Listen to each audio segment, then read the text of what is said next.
Good morning students. बच्चे आज हम सेवन्थ क्लास का चैप्टर 3 पढ़ने जा रहे हैं। Chapter 3 rational number. चैप्टर 1 2 मैं पहले ही फिनिश करवा चुका हूँ, फटाफट देख लेते हैं। बच्चे चैप्टर का नाम है रेशनल नंबर। तो रेशनल नंबर आपको मैंने 6 क्लास में भी कराया था। रेशनल नंबर उनको कहते हैं rational number is defined as a number that can be expressed in the form of p by q where p and q are integers and q is not equal to 0। p क्या होता है? Numerator है बच्चे। p q क्या है? Denominator है। और p और q दोनों ही इंटीजर हो सकते हैं बच्चे, पर जो डिनोमिनेटर है यानी q कभी जीरो नहीं आ सकता। ऐसे नंबर जिनको हम p by q के रूप में लिख सकते हैं जहाँ q कभी जीरो नहीं हो सकता। p भी इंटीजर है, q भी इंटीजर है, p न्यूमरेटर भी है, q डिनोमिनेटर है और डिनोमिनेटर कभी जीरो नहीं हो सकता। ऐसे नंबर को हम रेशनल नंबर कहते हैं। बच्चे इतनी बात समझ में आ गई होगी आपको। आप यहाँ पर एग्जाम्पल देख सकते हो। यहाँ एग्जाम्पल 1 भी आपकी बुक का कि पूछा हुआ है कि क्या 10 रेशनल नंबर है? बच्चे सारे नेचुरल नंबर रेशनल नंबर होते हैं। आप देख सकते हैं सारे होल नंबर भी रेशनल नंबर होते हैं। देखो 10/1 10 को मैं 10/1 लिख सकता हूँ, सबके नीचे 1 माना जा सकता है। भाई शर्त क्या थी कि डिनोमिनेटर जीरो नहीं होना चाहिए। यहाँ पर डिनोमिनेटर 1 है ना, जीरो तो नहीं है ना, तो न्यूमरेटर 10 हो गया, डिनोमिनेटर 10 हो गया, तो डिनोमिनेटर 1 हो गया, न्यूमरेटर 10 हो गया, तो हम कह सकते हैं 10 इज़ रेशनल नंबर है। बच्चे यहाँ पर एक आपको डायग्राम समझ में आ रहा है। ये बच्चे डायग्राम क्या है कि सबसे छोटे होते हैं नेचुरल नंबर। सबसे छोटे क्या होते हैं? Natural number. सबसे छोटे होते हैं बच्चे नेचुरल नंबर। देख पा रहे हैं 1 2 3, मतलब जो 1 से स्टार्ट होती हैं काउंटिंग और अनलिमिटेड। मैंने चैप्टर 1 में पढ़ाया था आपको कि नेचुरल नंबर 1 से स्टार्ट होते हैं।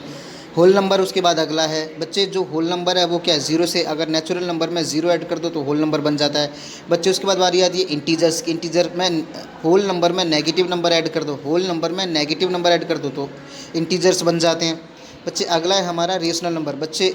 फ्रैक्शन हो गया, डेसिमल हो गया, नेगेटिव नंबर हो गया, नेचुरल नंबर हो गया, होल नंबर हो गया, सबको मिला के हमारा रेशनल नंबर कहलाता है। अब देख पा रहे हैं बच्चे, ये है आपका होल रेशनल नंबर। समझ में आ रहे हैं बच्चे? अब देख लीजिए आप यहाँ पर पॉजिटिव रेशनल नंबर। बच्चे पॉजिटिव रेशनल नंबर तभी कहलाएगा या तो न्यूमरेटर और डिनोमिनेटर दोनों ही नेगेटिव हो, तो माइनस से माइनस कैंसिल आउट हो जाएगा और रेशनल नंबर बन जाएगा। या बच्चे दोनों न्यूमरेटर और डिनोमिनेटर दोनों ही पॉजिटिव हो तो भी रेशनल नंबर पॉजिटिव कहलाएगा। नेगेटिव रेशनल नंबर कब होगा? जब न्यूमरेटर या डिनोमिनेटर में से कोई सा भी एक नेगेटिव होगा तो ये रेशनल नंबर नेगेटिव होगा बच्चे। Number on number line. Rational number को हम कैसे रिप्रेजेंट करेंगे नंबर लाइन पर, ये आप समझिए। ये आपकी बुक का एग्जांपल 5 है बच्चे, मैंने ये लिख दिया। फिर आपको सिखा रखा है बहुत ही आसानी से। मैं पॉजिटिव में हमें 5/2 रिप्रेजेंट करना था। मैं 1/2 लिख सकता हूँ, 2/2 लिख सकता हूँ, 3/2 लिख सकता हूँ, 4/2 लिख सकता हूँ, 5/2। तो ये नंबर आपको रिप्रेजेंट करेगा बच्चे ये नंबर आपको रिप्रेजेंट करेगा 5/2 को। और हम जानते हैं 4/2 क्या होगा? 2 को रिप्रेजेंट करेगा। 2/2 किसको रिप्रेजेंट करेगा? 1 को रिप्रेजेंट करेगा। भाई यहाँ पर क्या आ जाएगा? 6/2। यहाँ पर क्या आ जाएगा? 6/2। तो ये किसको रिप्रेजेंट करेगा? 3 को। भाई 2 और 3 के बीच में बिल्कुल सेंटर पार्ट में ही तो 5/2 होगा। समझ में आ गई बच्चे? तो रेशनल नंबर को हम इस तरह से रिप्रेजेंट कर लेते हैं नंबर लाइन पे, है ना बच्चे। आगे आ जाइए नेक्स्ट पेज पर बच्चे। अगला एब्सोल्यूट वैल्यू। एब्सोल्यूट वैल्यू बच्चे वो वैल्यू होती है जो दिखाती है कि कोई भी नंबर जीरो से कितना। बच्चे एब्सोल्यूट वैल्यू जो होती है, एब्सोल्यूट वैल्यू का कुछ भी नहीं है। एब्सोल्यूट वैल्यू सिर्फ ये दिखाती है कि कोई भी वैल्यू जीरो से कितनी दूर है और कितनी पास है। आप देख भी पा रहे हैं यहाँ पर लिखा हुआ absolute value represent how far the number is from zero. इसका साइन से कुछ भी लेना देना नहीं है। अगर साइन इसका नेगेटिव भी है तभी बच्चे ये जो ना दो वर्टिकल लाइन्स इसका सिंबल है, आप देख पा रहे हैं ये वाली है ना, जो ये बच्चे इसका सिंबल है, दो वर्टिकल लाइन, ये इसका सिंबल है, ये एब्सोल्यूट वैल्यू का सिंबल है। जब हम इस साइन से बाहर निकालते हैं तो वैल्यू पॉजिटिव ही निकल के आती है बच्चे।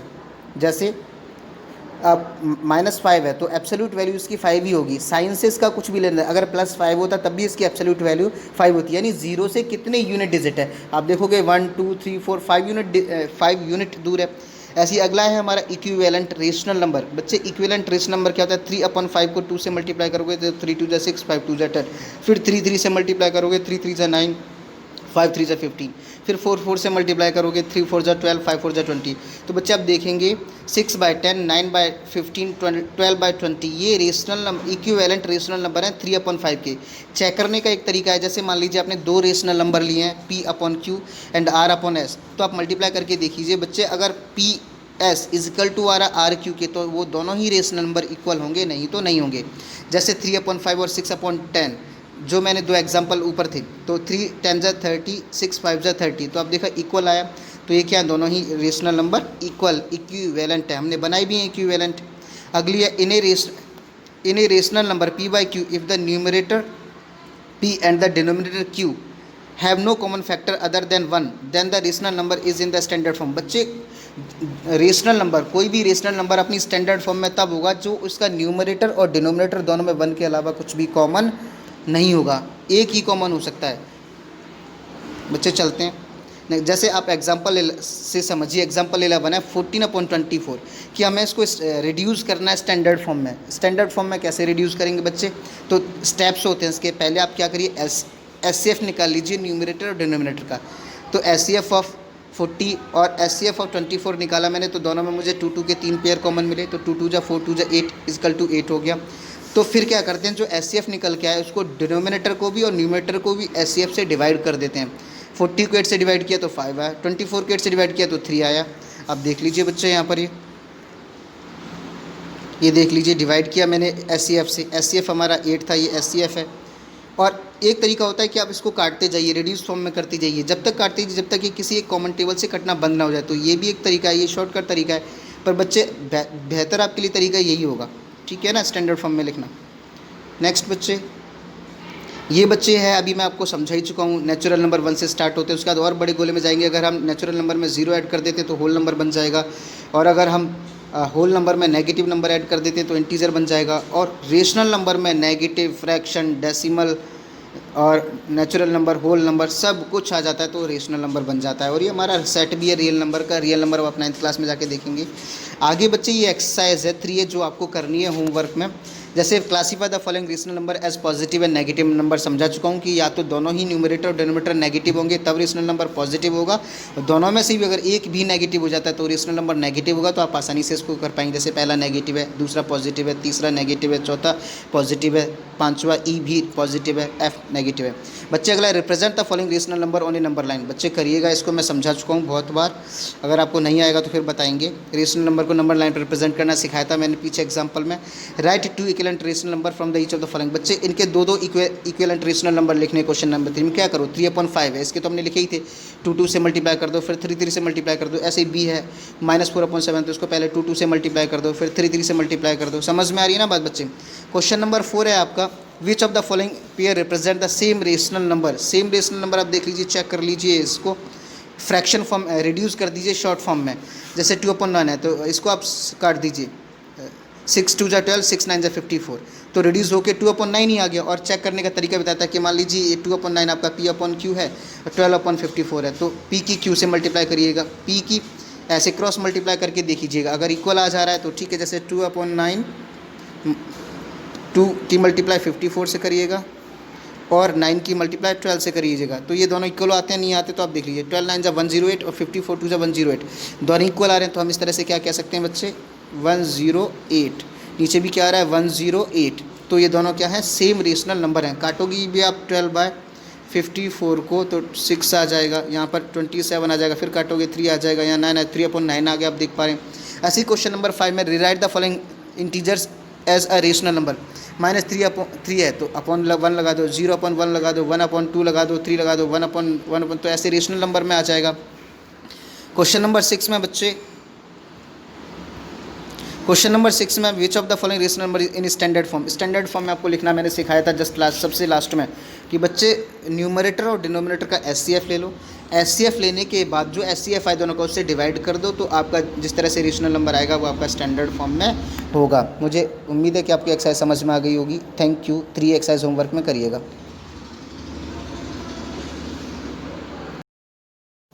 Good morning students. बच्चे मैं चैप्टर 3 इंटीजर की फ्रैक्शंस की मैं पहले 3A एक्सरसाइज करवा चुका हूँ, ये 3B एक्सरसाइज है। इसमें 3B एक्सरसाइज में बच्चे पहले थ्योरी है कि हमें कंपेयर करना है रेशनल नंबर को। बच्चे आपकी बुक का एग्जांपल 12 है, 1/5 एंड 2/3, तो बड़ा आसान काम है ये। आपको क्या करना है, सबसे पहले जो डिनोमिनेटर आपको नज़र आ रहे हैं, बच्चे मैं क्या कह रहा हूँ, जो 2 डिनोमिनेटर नज़र आ रहे हैं ना 5 एंड 3, इनका तो आप एलसीएम ले लो। आपको पता है 5 और 3 का एलसीएम क्या होगा, 3 5 से 15, एलसीएम ऑफ 3 एंड 5 क्या होगा, 15 होगा। तो बच्चे फिर देखो आपको क्या करना है, जो एलसीएम निकल के आया ना, डिनोमिनेटर को वही बनाना है, डिनोमिनेटर को वही बनाना है। इस तरह से हम लाइक फ्रैक्शन बनाते थे, याद होगा आपको, करवाया था मैंने। तो मैं 5 की किससे मल्टीप्लाई करूँगा कि 3 आएगा, और 15 आएगा 3 से, तो इसलिए ऊपर नीचे 3 से मल्टीप्लाई कर देंगे, 1 3 जा 3, 5 3 जा 15, बन गया 15। ऐसे ही 2/3, 3 की मैं किससे मल्टीप्लाई करूँगा, 15 आएगा, 5 से करूँगा, 2 5 जा 10, 3 5 जा 15, तो क्या हो गया 3/15 एंड 10/15। बच्चे जब हमारा लाइक फ्रैक्शन हो जाता है ना, तो नीचे की संख्या अगर इक्वल है, डिनोमिनेटर इक्वल होंगे तभी लाइक फ्रैक्शन होगा, तो ऊपर की संख्या जो बड़ी होती है वही संख्या बड़ी होती है, यानी 10/15 is greater than 3/15, that is 2/3 is greater than 1/5। हम इसे नंबर लाइन पर भी देख सकते हैं बच्चे। मैंने ये नंबर लाइन बनाई, 0 1/15, 2/15, 3/15, 4/15, 5/15 to 1/3, 5/15। बच्चे 1/5 हमारा यहीं आ जाएगा, इस पॉइंट पर आ जाता भाई, यहीं पर हो जाएगा ना, ये रहा हमारा 3/15। और बच्चे आप देखेंगे 10/15 यानी 2/3, तो ये इस पॉइंट पर है, तो बच्चे ये बड़ा हुआ, फिर यानी ये बड़ा हुआ। आप समझ पा रहे हैं बच्चे, ठीक है ना बच्चे। नेक्स्ट बच्चे एग्जांपल 13 14 15 इसी तरह से हैं, 16 17 भी इसी तरह से कंपेयर करना है, बताना है। उनकी भी बच्चे नंबर लाइन पर भी बना के कंपेयर कर लेना एक बार, जब आप करोगे ना उसमें पेयर कॉपी में, तब भी नंबर लाइन करके भी दिखाना जो बड़ा हो रहा नहीं हो रहा। अब बच्चे एग्जांपल 18 है, list any 4 rational number between 2 rational numbers 2 and 3। तो बच्चे क्या करना है आपको, पहले नीचे देखो, जो भी 2 3 4 5 कुछ भी हो, सबके नीचे 1 तो होता है, लगाओ तो भी कोई दिक्कत नहीं, नहीं लगाओ तो भी कोई दिक्कत नहीं। मैंने क्या किया, 1 लगा के 5 5 से मल्टीप्लाई कर दिया, 2 5 जा 10, 1 5 जा 5। ऐसे 3 अब के नीचे भी 1 लगा दिया, इसको भी मल्टीप्लाई कर दिया, 3 5 जा 15, 1 5 जा 5, तो क्या आ गया 10/5, 15/5। बच्चे इनके बीच में क्या है, 11/5, 12/5, 13/5, 14/5, इन्हीं के बीच में है। तो हम इस तरह से हम 2/2 and 3 के बीच में 4 नंबर निकाल सकते हैं, कितने भी निकालने हो। मान लो अगर आपको ज़्यादा निकालने होते तो आप 10 निकालने होते तो आप 20 से मल्टीप्लाई कर देते, 100 से मल्टीप्लाई कर देते। तो जैसे निकालने को बोला जाए, जहाँ मैंने 5 5 से करी क्योंकि 4 ही निकालने थे। मान लो मुझे 10 निकालने को कहा जाता है, या 109 निकालने, तो मैं 100 से मल्टीप्लाई कर देता, 100/100 कर देता है। समझ में आ रही बच्चे। आपकी एक्सरसाइज 3B स्टार्ट हो जाती है। क्वेश्चन नंबर 1 में बच्चे, क्वेश्चन नंबर 1 है 3B एक्सरसाइज का, उसमें बताना है कि ग्रेटर है, कौन सा ग्रेटर है, कौन सा रेशनल नंबर ग्रेटर है। बच्चे मैं करा चुका हूँ, एग्जाम्पल 12 कराया मैंने, उसी से बेस पे है। क्वेश्चन नंबर जो 2 है उसमें वो भी आसान है। क्वेश्चन नंबर 3 बच्चे असेंडिंग ऑर्डर लिखना है। क्वेश्चन नंबर 3 में बच्चे असेंडिंग ऑर्डर लिखना है। असेंडिंग ऑर्डर आपको छोटी क्लास में पता है क्या होता है, कि सबसे पहले सबसे छोटा, फिर उससे बड़ा, फिर उससे बड़ा, फिर उससे बड़ा, लास्ट में सबसे बड़ा। तो इसमें हम कैसे करेंगे बच्चे, याद रखना, माइनस की संख्या जितनी बड़ी होती है वो संख्या उतनी ही छोटी होती है, इतना आपको पता ही होगा। तो सबसे पहले स्टेप हम इसको लाइक फ्रैक्शन बनाएंगे। लाइक फ्रैक्शन बनाने के लिए वही स्टेप, जो डिनोमिनेटर है 3 है तो 3, 2 है तो 2, 4 है तो 4, सबका एलसीएम ले लिया। 5 7 3 का एलसीएम लूँगा तो आप देखना बच्चे 105 आएगा। फिर मैंने सबके डिनोमिनेटर 2 - 2/5 को 21 से मल्टीप्लाई कर दिया, क्योंकि हमें एलसीएम बनाना है ना। अब 7 है तो 7 की मैं किससे मल्टीप्लाई करूँगा कि 105 बन जाएगा 21 से। ऐसे ही मैंने -4/7 को भी मैंने 105 बना दिया। मुझे पता है 7 की मैं 15 से मल्टीप्लाई करूँगा तो 105 आ जाएगा, तो मैंने 15 से मल्टीप्लाई कर दिया। ऐसे ही 3 की मल्टीप्लाई 35 से करूँगा तब 105 का। ऐसे ही -1/3 की मैंने ऊपर नीचे मल्टीप्लाई 35 से कर दी, ये हमारा बन गया एलसीएम ना बच्चे।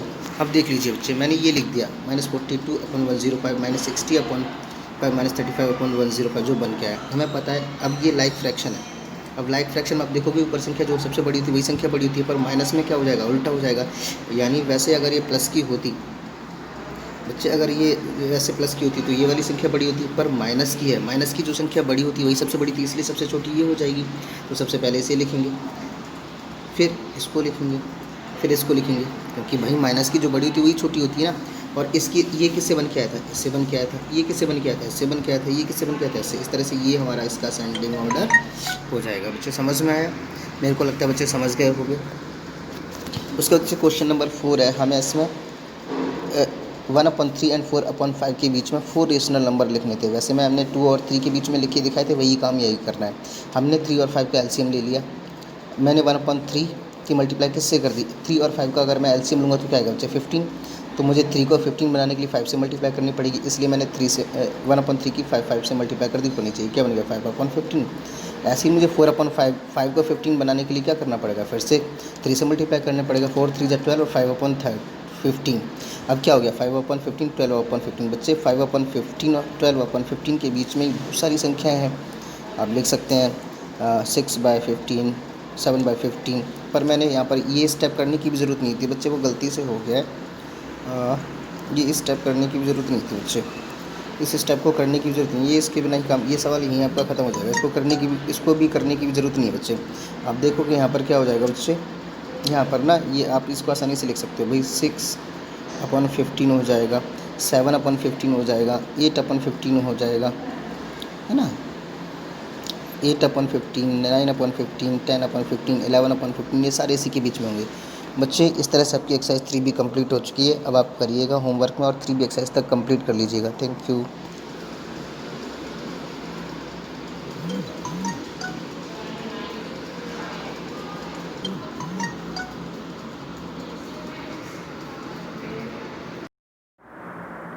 Good morning 7th class students. बच्चे आज मैं आपकी एक्सरसाइज 3C कराने जा रहा हूँ, ठीक है ना। 3C और 3D वर्ड प्रॉब्लम है, तो उसमें कोई थ्योरी होती नहीं है, खुद कर लेनी है। जो क्वेश्चन नहीं आएगा आपको टिक लगा के व्हाट्सएप पे मुझे भेज देना है कि ये वाला क्वेश्चन नहीं आया।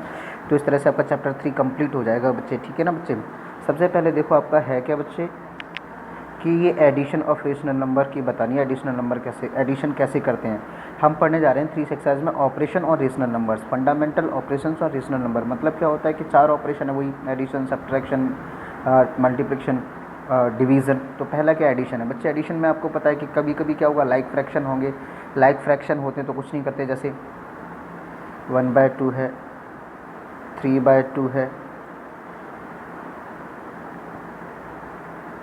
जैसे 1/2 है प्लस 3/2 है, तो हम इसको वैसे ही ऐड कर देते हैं, 4/2 आ जाएगा, काट देंगे।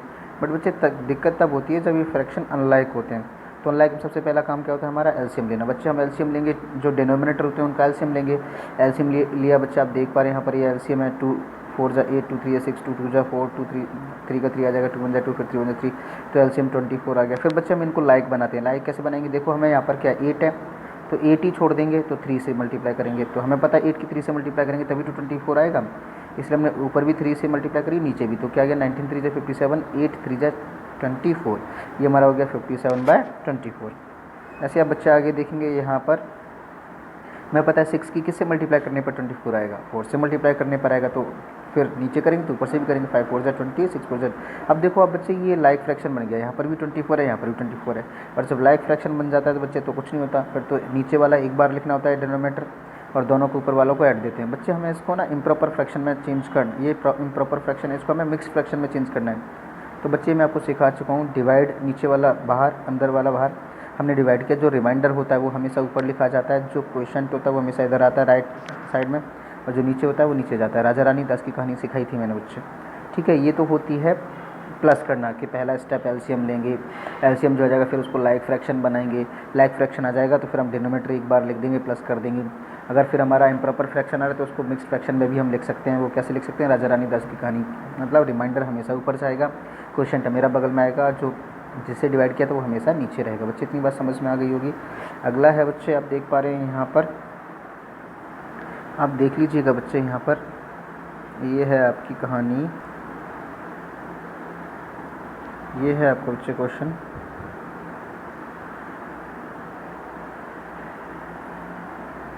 उसका नेक्स्ट पेज था बच्चे, हमें एडिटिव इन्वर्स बताना। बच्चे क्या बताना है, एडिटिव इन्वर्स। बच्चे एडिटिव इन्वर्स कुछ नहीं होता, अगर +4 है तो +4 का -4, +4 का क्या हो जाएगा, -4 हो जाएगा। मतलब संख्या वही रहेगी, साइन रिवर्स हो जाएगा। +4 का एडिटिव इन्वर्स -4 हो जाएगा, -4 का एडिटिव इन्वर्स +4 हो जाएगा, -3 का +3 हो जाएगा, -2.3 का +2.3 हो जाएगा। और सबसे बड़ी पहचान ये है एडिटिव इन्वर्स की कि बच्चे हमने वो नंबर और उसका एडिटिव इन्वर्स अगर ऐड किया तो रिजल्ट हमेशा 0 आएगा। रिजल्ट हमेशा क्या आएगा बच्चे, 0 आएगा।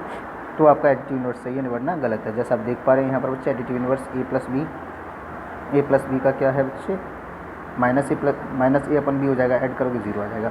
सब्ट्रैक्शन ऐसे ही करनी है जैसे हमने प्लस किया है, बस बच्चे जहाँ प्लस का साइन लगाते हैं इसमें भी हम एलसीएम लेंगे, एलसीएम लेंगे सेम बनाएंगे, सेम बनाने के बाद वही काम करेंगे जो हमने प्लस में किया, बस वहाँ प्लस की जगह माइनस कर देंगे। इसलिए इसे आप बच्चे खुद कर लेंगे सब्ट्रैक्शन को, ठीक है ना।